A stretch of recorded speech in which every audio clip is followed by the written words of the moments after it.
So the other guy I wanted to ask you about, and then we'll start to talk about Black Saturday a little bit more, is Ted DiBiase. He had come into the territory during this period of time.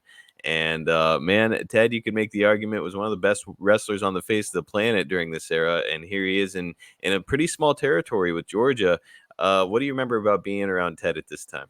Well, Teddy's another one of those guys that I had the privilege of knowing for a long, long time. Working West Texas a lot, where Teddy grew up and everything. So I was around him and his father, and so it was always a pleasure to be with Teddy. And I got a great story with Teddy, as I do just about all the guys. Teddy was moaning and groaning. He had a cauliflower ear. I don't know if he ever told you this story. He had a cauliflower ear.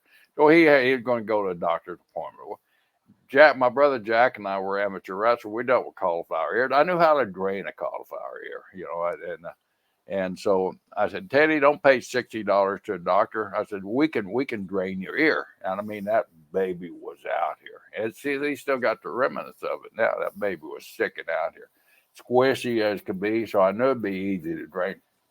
So let's go by one of the drugstores, pick up a syringe and some cotton and some peroxide to sterilize the alcohol to sterilize, burn like hell after you poke the hole in there.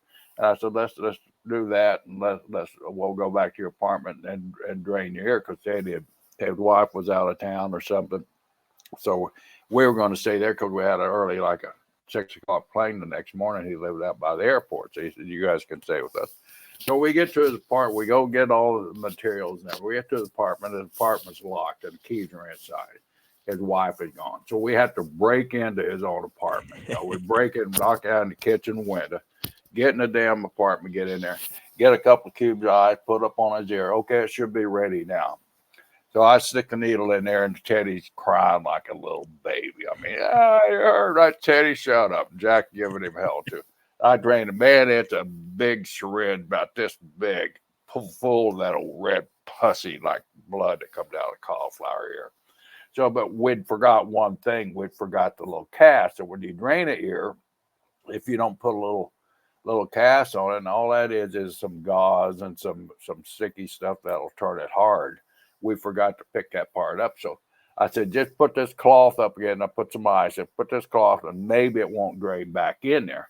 But sure enough, the next morning it drained back in there. And he looked, he started screaming early in the morning. You hear, yeah, look at my ear. I thought you drained this stuff. And he went through all that pain last night. So what a big ass baby Ted DiBiase was over draining cauliflower.